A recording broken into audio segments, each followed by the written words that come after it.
Right, we've got Alex DeVito, Sam Clarkson, Asher Robinson, Unit 12, Task 5, P5, P6, P7 and 5D2. Right then, Alex, explain barriers to sports participation, P5. Two that I've picked is medical condition and money. Medical condition, this is one of the main issues in sports participation, as it can include heart problems, obesity, injuries such as broken bones or any previous injuries that someone has had in the past and still has problems with their injury. A few examples of this would be Fabrice Mwamba, as he collapsed during a football game on 17th of March 2012 as he suffered from cardiac arrest. Another example would be that people that suffer from being obese find it harder to exercise, as being obese puts pressure on all the body's organs, so it makes it harder for blood and oxygen to be pumped around the body. My last example for medical condition would be Dean Ashton, as he announced his retirement at the age of 26 after failing to recover from a long-term ankle injury. Right, so you got medical conditions, what else? And money. Right, let's go on to money then. This is another one of the sports participation barriers where a lot of people have problems. Some places are too expensive to get to. An example of this would be Power to Podium, as it is held in Bath, which is in Somerset. And if someone from Keith wanted to go, it would be a 236 mile train drive, which is 4 hours to get there, and it costs around £115 to get there as well. This is a huge barrier, as many people that are sporting talents, and due to the fact that it costs a lot of money to get to a certain place, they might not be able to do what they want to do. Good. Right, next two. My two barriers are religion and gender. And I'll start with religion. Some races and religions say that women cannot show skin, such as they cannot wear a swimsuit or like the tennis equipment, what the tennis girls wear. So this will affect the participation for sport. Will affect the participation in sport, so they might not be able to use mixed sex facilities, such as gyms or sports centres, and this is why there is little participation from Asian or Muslim women, as it says they can't use the same areas as males. My other barrier is gender. Men and women rarely compete against each other because men have bigger and more muscle mass than women, as they can develop more than a woman. This means it wouldn't be fair for women and men to compete against each other. This is why males compete in more contact sports and women participate more in gymnastics or sports like that. And netball. Right, okay. Ashley? Right, my two are travel and family. Travel, it could be difficult to get to your club on time or often enough in rural areas. Long distances can rule out participation. Young people miss out on after school activities if there is no safe or reliable way to travel home at a later time. The journey may feel unsafe by foot or public transport, and most young people rely on their parents to organise their travel to a sports club rather than public transport. An example of this would be if you wanted to play rugby league down south, it would be not as easy to travel to a club down there than somewhere up north where rugby league clubs are common. Family.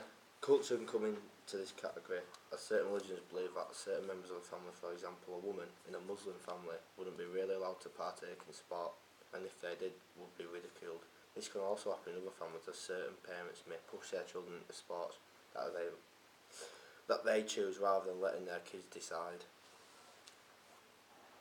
Good. Right, let's go on to cultural influence on sports participation. Alex, first one. Different cultures have different sporting preferences, such as in India and Pakistan, the main culture is cricket, whereas in England, the culture sports are football and rugby. Women in some cultures can't play sports together, as they think they have to stay at home and be housewives, so they can't physically partake in some cultures. Right, so how might you help to overcome that and encourage people from different cultures to get involved in sport? Like, put banisters around saying that obviously there's, in some cultures they want women to only partake with women in certain sports, so they're not allowed to participate with men. So make more clubs available for people in different cultures so they can actually participate in sport and do what they want to do. Right, good. Sam? Mine's social class. This depends on what a person's social class is, such as the lower class or working class. Well, people just play a few sports such as football or rugby. as everyone will play this from a young age, as they could all put in together to get a ball for the street or a rugby ball or something like that. Whereas the high class people will play classier sports such as polo or croquet, where they can, because they can afford their own equipment, such as if they're well off from a high class thing, they'll have their own horse for croquet or polo, and they can afford to go for the expensive lessons, whereas for an average football session it's £2.50 a session, which most people from the lower class or working class can afford. Right, okay, good. Certain cultures do not agree with women playing certain sports, even any sports. For example, if a woman wanted to play rugby, the chance of her having to interact with a lot of men and the kit which is worn would produce issues for certain religions. Abuse at certain sports like football can be sexist towards women, mainly as it is classed as a male sport. For example, Sarah Attar is a Saudi Arabian track and field athlete who has to cover her whole body with only her face allowed to be covered up. Not covered up, and is still condemned with outrage from other Muslims who don't agree with her competing. Good. 3 strategies or initiatives which relate to sports participation, P7. First one, Alex. My chosen initiative is charity runs. This is where people get to come together to be able to raise money for charities for certain things such as cancer research, Help the Heroes or different charities all at once. A few examples of this would be Race for Life, which is the largest charity event run for women only. And then there's a Tough Mudder, which is an obstacle course charity event which is raising money for Help the Heroes. Final example would be the Key to 10K, which is a mixture of people running for different charities, and some people may run for Manorland's Hospice, or it could be for cancer research. This is a huge effect on sports initiatives as it brings people together to be able to work as a team and help people realise that doing the smallest things will actually make a huge difference in the sporting industry. Right, so how might that help sport participation then? Because, like, say if you're watching a charity run on TV and you've never done running before, and say if someone in your family's died, say like cancer research, someone in your family's died of cancer, it makes you want to get up and actually run for someone else and could help save a life. Right, good. Sam?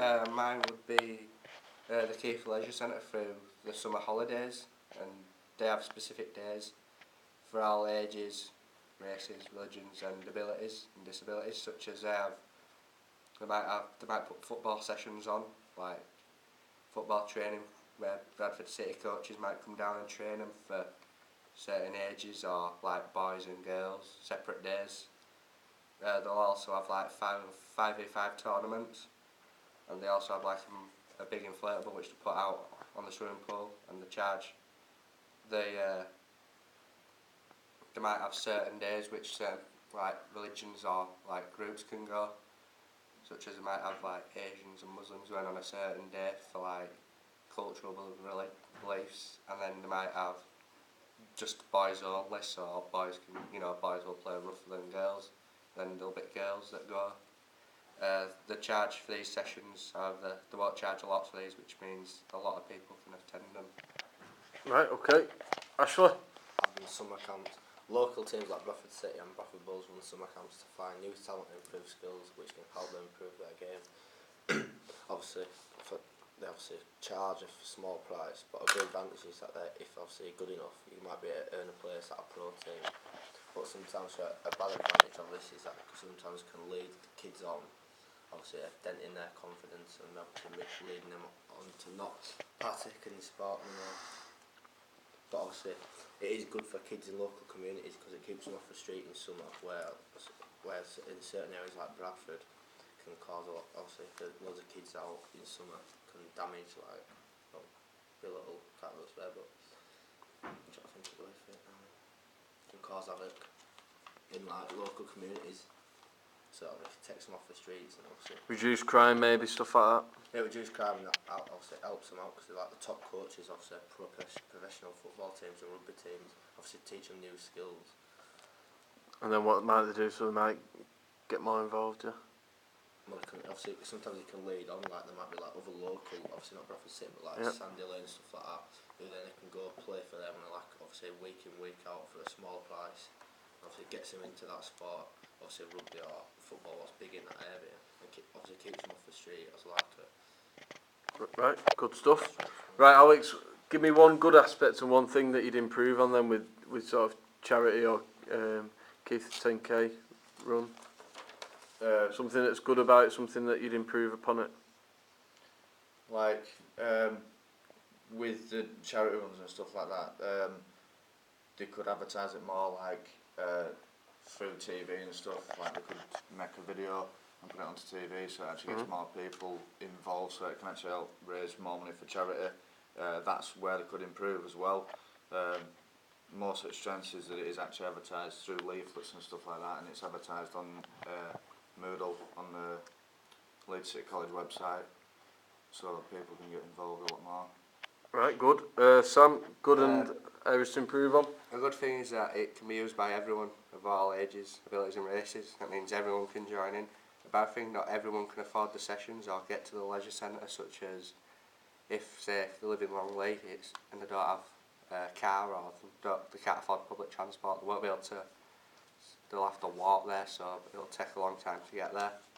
And there's a big gap in between the age groups, such as the football and the inflatable. You can go from, you know, like 1 year old to 16, and then like they'll have like 60 plus swimming on the next day, but it then leaves like people from like 17 to, you know, 20, 30 who want to just go have a kick about or go for a swim with a group of mates to can't. They've got to go on certain times and days, whereas everybody else can sort of just go that day and do that, whereas they can turn up where they like, whereas they've got to sort of book it or check in advance. Right, good. Ashley?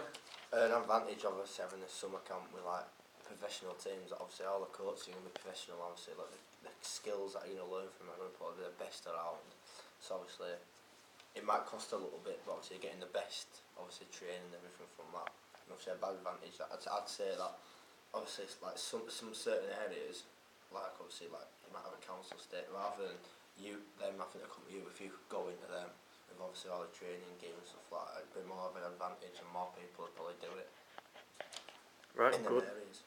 Good.